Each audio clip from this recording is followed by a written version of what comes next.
При запущенном двигателе этот свист Друзья, всем привет!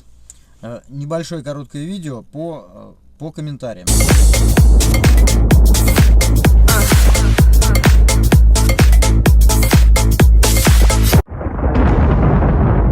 Значит, в одном из видео конкретно по замене тормозных колодок задних человек написал, что, как он думает, что для облегчения установки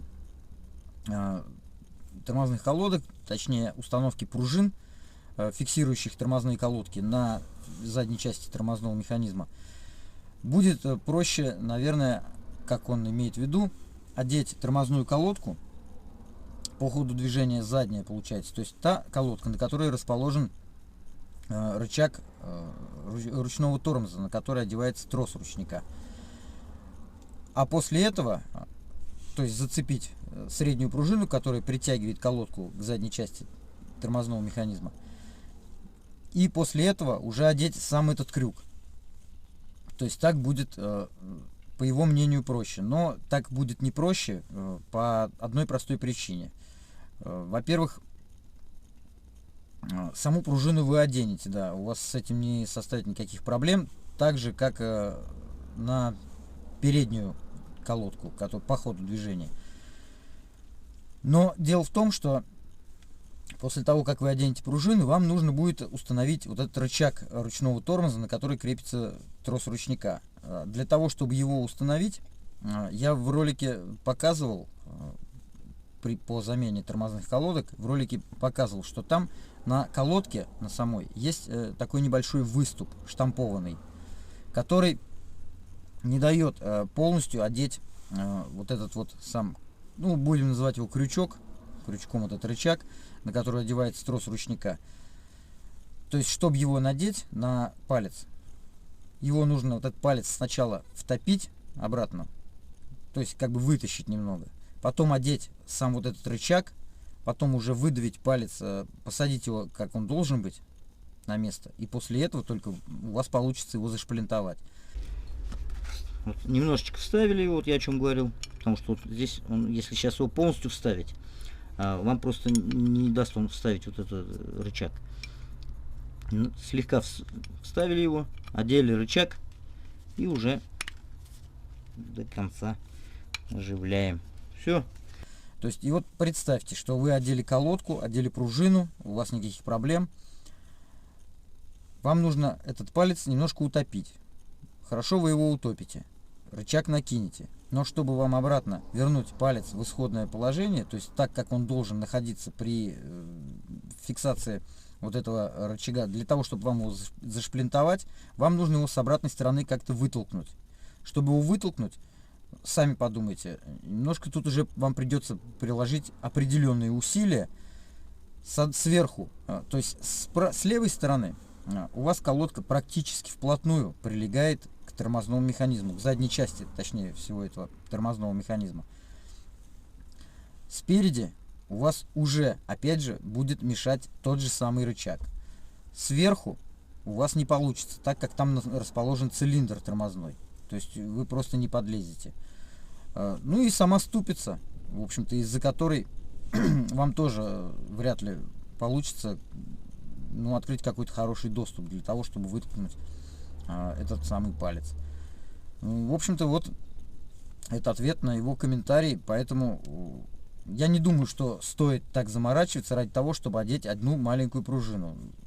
Это не так сложно. Это на видео кажется, что ее сложно, потому как мне приходилось и снимать для того, чтобы показать, и одевать ее.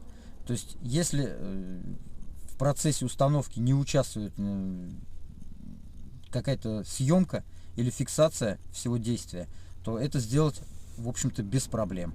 Только камеру отодвинул, немножко по-другому расположился, и чик, все получилось. И второй комментарий. Это уже на другое видео по замене свечей, нет, по снятию колпачков со свечей, то есть самих катушек зажигания. Человека также отписал.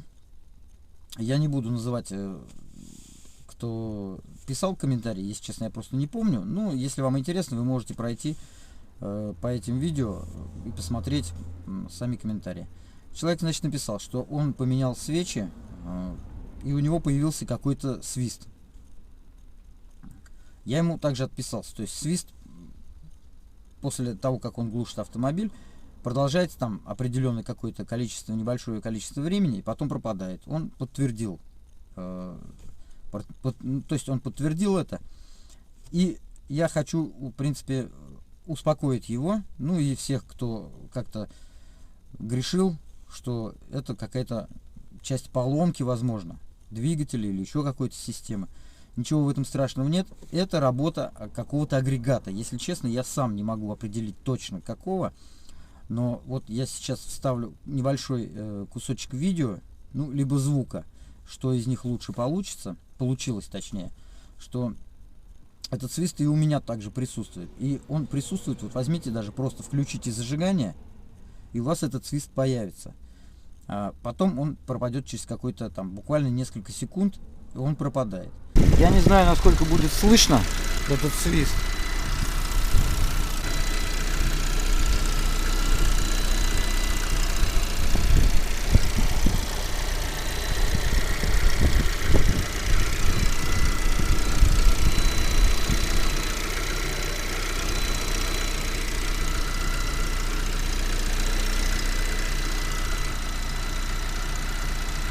Глушим автомобиль.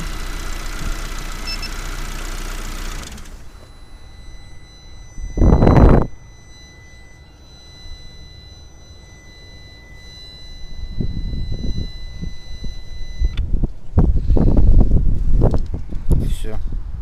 При запущенном двигателе этот свист также присутствует, но его не так слышно. Поэтому, возможно, до этого человек просто не обращал внимания. Ну, либо тот, кто писал, либо вы, кого смущает этот свист, вы, возможно, просто не обращали на это внимания. И при выключении двигателя этот свист также продолжается буквально несколько секунд и пропадает.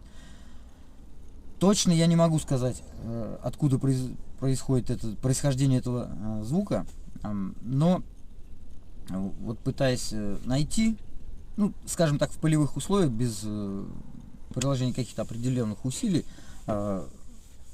приблизительно этот свист исходит либо от катушек, от самих катушек, то есть в процессе работы двигателя, так как они работают, это все-таки электронный какой-то механизм, либо из дроссельного узла. Вот, собственно, и все. И ничего в этом страшного нет. И что катушки, что дроссельный узел, это все электронные составляющие, в которых присутствует электронное управление. Поэтому ничего в этом страшного также нету. Ну, на этом вроде бы все. Если кому-то это видео оказалось полезным, ставьте лайки. Если считаете, что это видео бесполезное, ставьте дизлайки, пишите комментарии, подписывайтесь, переходите на второй канал. Ну, а я на этом с вами не прощаюсь. До новых встреч. Удачи на дорогах. Всем пока.